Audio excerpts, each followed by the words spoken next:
आप सबका स्वागत है आपके YouTube channel DSSB SSC government job में। दोस्तों, आज आपके लिए एक बहुत ही गुड न्यूज़ समझ लीजिए या फिर बैड न्यूज़ समझ लीजिए। आप इसमें कंफ्यूज हो जाओगे कि किस तरीके की न्यूज़ है ये। ठीक है, तो हमने अभी कुछ टाइम पहले RTI लगाई थी। ठीक है, तो हमने 5 चीज़ें पूछी थी और उनका 5 का रिप्लाई आ चुका है। ठीक है, तो मैं एक एक करके आपको सारी चीज़ें बताता हूँ।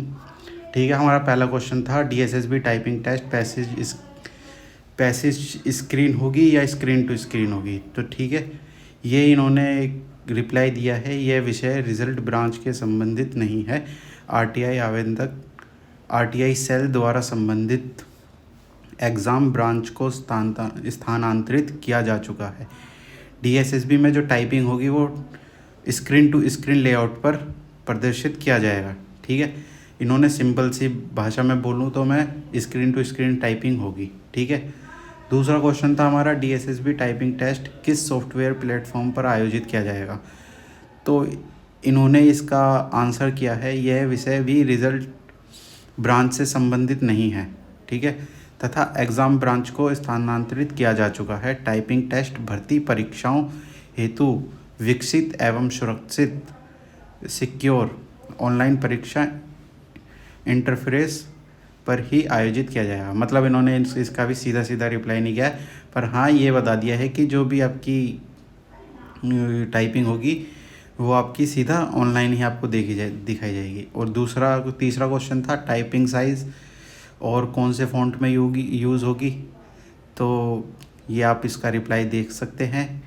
वेब कैपेबिलिटी फ़ॉन्ट साइज़ और फ़ॉन्ट साइज़ पूर्व निर्धारित, ये सब चीज़ें देख सकते हो। ठीक है, जो भी हैं इसकी। ठीक है, और तीसरा क्वेश्चन था हमारा बैक स्पेस के उपयोग एवं टाइपिंग एरर की गणना। ठीक है, तो बैक स्पेस आपका यूज़ होगा और एरर कैलकुलेशन से संबंधित सामान्य निर्देश परीक्षा प्रारंभ होने से पूर्व उम्मीदवारों की स्क्रीन पर प्रदर्शित किया जाते हैं। ठीक है, आपके जो भी टाइपिंग में एरर होंगे उसकी जो गणना होगी वो आपकी जो स्क्रीन पर आपको तभी बताया जाएगा। ठीक है, जो भी आपकी एरर होंगे वो आपको तभी बताया जाएगा। ये जानकारी इन्होंने दी है इसके लिए। ठीक है, और इंटरनल गाइडेंस के 5वां जो पॉइंट था हमारा DSSB टाइपिंग टेस्ट के इंटरनल गाइडलाइंस मैनुअल उपलब्धि कराई जा सकती है। ठीक है, तो इन्होंने इसमें कहा है कि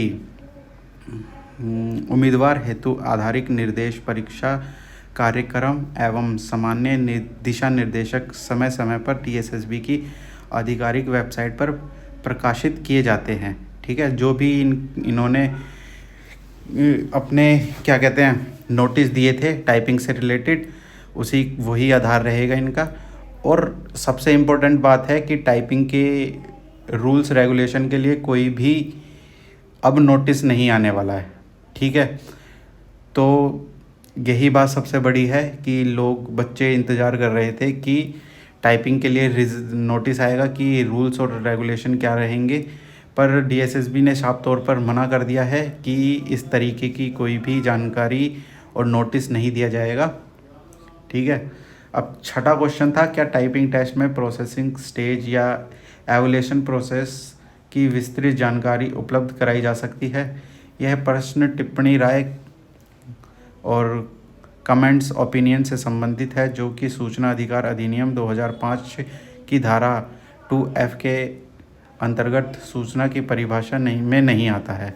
अभ्यर्थियों को सलाह दी जाती है कि नवीनतम आधिकारिक जानकारी के लिए DSSB की वेबसाइट पर उपलब्ध सूचना एवं निर्देशों का अवलोकन करें।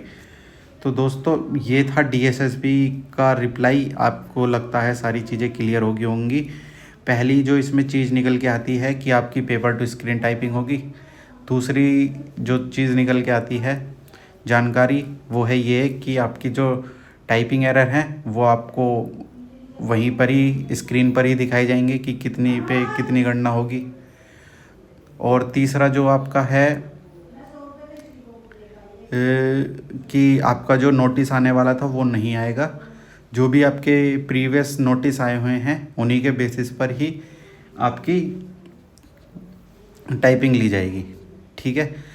और इस बारे में मैं एक चीज़ और भी कहना चाहूँगा, जो हमने पहले आरटीआई लगाई थी पीडब्ल्यूडी फ्रॉड को लेकर कि किस तरीके से यहाँ पर 15 मिनट या फिर टाइपिंग के लिए 15 मिनट एक्स्ट्रा दिए जा रहे हैं, उन्हें भी जिनको ज़रूरत नहीं है, ठीक है। और दूसरी बात था कि जो स्क्राइब लेकर गए थे तो उनके लिए भी शायद डीएसएसबी ने कड़ा कदम उठाया है, इसलिए इस बार नोटिस नहीं दिया है, जिसमें पीडब्ल्यूडी कैटेगरीज़ के लिए स्पेशली एनेक्सर रहता था टाइपिंग से रिलेटेड, वो भी नहीं दिया है। तो ठीक है, डीएसएसबी का साफ तौर पर यही